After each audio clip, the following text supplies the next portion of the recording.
పంచేది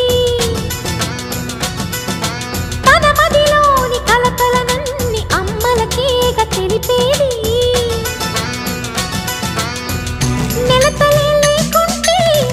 దేవుడికి నెలవేది భక్తులే రాకుంటే గుడికి ఇక వెలుగేది దయతోటి కుంకుమ పూలు అక్షింతలు మనమంతా ఇవ్వాలి తన తాళి నిలపాలి తాళి కాచి ముత్తైదా ఎల్లమ్మ ఎల్లమ్మ పోదామా ఎల్లమ్మ ముసురు కాచి